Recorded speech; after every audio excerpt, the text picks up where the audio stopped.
सबसे मुश्किल केस क्या था जहां आप गए हो और आपने बोला मुझे ये इमारत को तोड़ना है? मैं लियारी गया था। खैर वो मुझसे मिल के कह भी रहे हैं आप लोग टीवी पे आता भाईजान। मैं कहा, जी जी हम टीवी पे आते। अरे इधर क्यों तोड़ रहा है तुम लोग? तो मैंने कहा भाई ये गलत है। और उसको अब वो कह रहे हैं नहीं भाईजान इधर हम लोग का तो नक्शा पास है। मैं कहा नक्शा दिखाएं। नक्शे का क्या जरूरत है, अभी इधर का नक्शा है कोई? अब वो उनको आप किस तरह बोले, देखिए हमारा दफ्तर है, दफ्तर का पता है हमको। हाँ। फिर एक और था, मैं वहाँ खड़ा होकर बिल्डिंग देख रहा था, एक बंदा आया, यहाँ क्या क्या देख रहा है भाईजान? क्योंकि मेरी गाड़ी दूर खड़ी थी, मैं ऐसे खड़ा था। मैंने वहाँ हम मॉब की सूरत में वैसे भी नहीं जाते थे कि ख्याल करते कि नॉर्मली जाएं। अब हम गए, जाके मैं ऊपर देख रहा हूँ, वो मुझे कह रहे हैं हाँ भाईजान। मैं कहा यार जाओ यार, तुम दही लेने आए थे, जाओ आगे जाके दही खरीदो, मेरे को क्या देखो, इधर क्यों कर रहे हो, ऊपर क्या देख रहे हो? मैं कहा ये गलत बनी है। कहना वो भी तो बनी है। अब वो मुझे ये गलत बन रही है तो कह रहे हैं वो भी तो बनी है, वो भी तो बन रही है। मैं कहा यार यहाँ से तो मैंने कहा जी जी बिल्कुल ठीक है, बहुत शुक्रिया आपका, करके हम चले आते थे।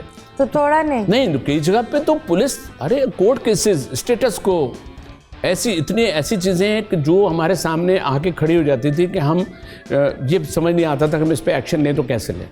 कभी किसी ने धमकाया? बहुत ऐसा, और कह रहे थे भाईजान तुमको जानता हूँ हम लोग। तो हम मेरे ऑप्टिकल में मोइन अख्तर आए हुए थे, मोइन भाई। वहाँ पर दो आदमी आए और उनको बड़ा ज़ाहिर गेटअप भी ऐसी था। अस्सलाम वालेकुम जनाब मोइन भाई, आप टीवी पे आते ना, भाईजान इनको समझाओ। मैंने कहा, वो कहना मोइन भाई कहना क्या हो, देखिए कल तोड़ने आ रहे हैं वहाँ पे, और इनको कह दे कल ना आए, परसों आ जाए। मैंने कहा क्यों कल? क्योंकि मुझे पता था कि अगर मैंने कल नहीं गया मैं तो वो स्टेटस को ले लेंगे। अब वो जनाब मोइन भाई ने उनको बिठाया, हमने मोइन भाई कहने चाय पिलवाते हैं इनको। अब वो चाय बाहर 3-4 जीपें आके खड़ी हुई थी, वो हमारा ऑप्टिकल शॉप उसी में आए थे, तो जीपें खड़ी। अब सब सोच रहे पता नहीं क्या हुआ।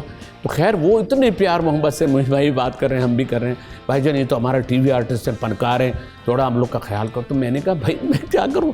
कहले बस कल ना आए, हमारी बेइज्जती ख़राब होगी। आप बेइज्जती ख़राब होगी, आप परसों हम पूरा तोड़ दो। वो मैंने कहा भाई कल मैं बीमार हूँ फिर। दूसरे दिन गया ही नहीं। जब मैं नहीं गया, अगले दिन वो स्टेटस को आ गया। स्टेटस को आया, फिर वो कोर्ट से मैटर जो भी इशू होता रहा। और फिर मेरा ये होता था कि कहीं भी मैं ज़्यादा तोड़ता था तो मेरा कुछ 1-1.5 महीने 2 महीने में मेरा ट्रांसफ़र हो जाता था। और मैं सुकून से बैठ जाता था फिर कहीं पे साइड पे। और मैं चाहता था कि मुझे ऐसी जगह ना मिले, क्योंकि मुझे और अपना शोबिज़ भी चलाना होता था, अपना ऑप्टिकल भी, मुझे फंक्शंस भी। तो मुझे जॉब मेरी बस ऐसी थी कि मैंने जोड़ी हुई थी कि यार पेंशन मिलेगी कम से कम। ओके, तो ये इतने ग्रेड्स माशाल्लाह कमाना मुश्किल होता है? बहुत। लाइक कभी ये होता है, लोगों को लगता है नाइंसाफ़ी हो रही होती है, आप इंतज़ार और मेहनत कर रहे होते हो और कोई और आ जाता है, इस तरह ये ग्रेडें इधर उधर चली जाती है। आपके साथ ये हुआ है? मैं हुआ क्या, प्रमोशंस में हुआ। प्रमोशंस में यार नहीं यार भी आप यार वो ये कुछ दूसरा आ जाता है। सोर्सेज भी, जो चीज़ें हमारे यहाँ चल रही हैं, जो हमारे लगता है कि हमारे सिस्टम का एक हिस्सा है, तो उसमें कोई ये देखा जाता है सीनियरिटी की बुनियाद पे, नीचे का ऊपर, ऊपर का नीचे, ये हर जगह होता है कहीं वो। तो मेरा ख्याल है इस पे तो इसलिए बेकार है कि मैं तो हो गया, रिटायर हो गया, सेट हो गया 19 के करीब जाके। लेकिन ये दुख भी होता है ना कि आपने कितने साल दिए अपनी लाइफ में? मेरे 32 ईयर्स। जब मैं उधर से गुजरता हूँ तो मैं बच्चों को कहता हूँ मुँह उधर करो, क्योंकि मेरे को बहुत अच्छे एक्सपीरियंस नहीं है वहाँ पे रहे, क्योंकि मैं ज़्यादातर अताब में रहता था। कोई ना कोई कह रहा है जी आपने वहाँ क्यों तोड़ दिया, वहाँ क्यों छोड़ दिया, लाइक इस तरह की। कहीं मैं देख रहा हूँ कि ये मेरे लिए रात को प्रॉब्लम होगा, रात को मैं शो से आ रहा हूँ, मुझे मार दे कोई, पता नहीं चले। तो इलीगल कंस्ट्रक्शंस में तो आप समझ लें कि एक लॉबी होती है, उनका अपना एक पूरा माफिया है। तो अब जो हालात जिस तरह चल रहे हैं उसमें आप किनारे पे रहें और आप कोशिश करें। तो जो मेरा काम है ना भाईजान, आप मुझे कहते हैं तो मैं कहता हूँ कि हाँ ठीक है, हंसते रहें आप, मुस्कुराते। अब टोटल मैंने अपना रखा हुआ यही कि अगर मैं इट्स गुड, आपने ये समझदारी से फैमिली भी सेफ होती है। एग्जैक्टली, क्योंकि लोगों को नहीं पता होता, एक पाकिस्तान में जान सस्ती है। इट्स वेरी सैड दैट जान बहुत सस्ती हो गई है। मैं वाहिद हूँ जो दो दफ़ा मेरे यहाँ डाकू आए। एक दफ़ा डाकू ने सिर्फ पहचान के छोड़ दिया। मैं गाड़ी में था, मेरे साथ दोस्त बैठा, एक बिल्कुल यंग सा बच्चा आया, उसने टक टक टक किया, मैंने शीशे नीचे किया तो कहता मोबाइल पर जल्दी से, अंकल जल्दी मोबाइल पर से दें। तो मैंने कहा मैं तो अयाज खान टीवी आर्टिस्ट, अरे आप तो ड्रामे में आते हैं ना, जल्दी निकल जाएं, जल्दी जल्दी जल्दी। मैं आगे बढ़ा, मेरा दोस्त कह रहा है यार तुमने इनको डील कर लिया? मैंने कहा ट्राई मारी थी, वरना तो ये मांग ही लेते। मगर उन्होंने खुद ही कह दिया अंकल आप तो निकल जाए। अरे ये चंद लोगों का प्यार होता है।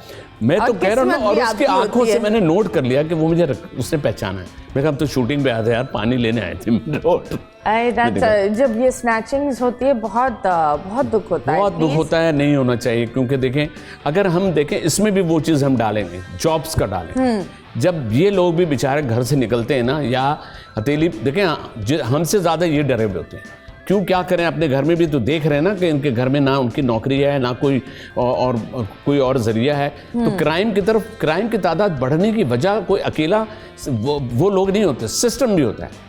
हम किसको अप्रिशिएट करेंगे? अरे यार माशाल्लाह भाई, आज तो तुम अच्छे खासे पैसे ले आए। अगर किसी के घर में एक चूल्हा जल रहा है तो वो ऐसे स्टेप्स नहीं लेगा। वो नहीं लेगा, ऐसा रिस्क कोई नहीं लेता, अपनी लाइफ का रिस्क कोई नहीं लेता। लेकिन ये चीज़ें ख़त्म हो सकती हैं अगर थोड़ा सा, जहाँ और हम एजुकेट कर रहे होते हैं इस चीज़ में भी, अगर हम लोगों को एजुकेट करें, आके हम अपनी अपनी बातें कर रहे होते हैं, अपनी बड़े बड़े डिपार्टमेंटल बात करते हैं, हम इस पर क्यों नहीं बात, सोशल इश्यूज़ पे बात क्यों नहीं करते, इन लोगों के लिए क्यों नहीं बात करते?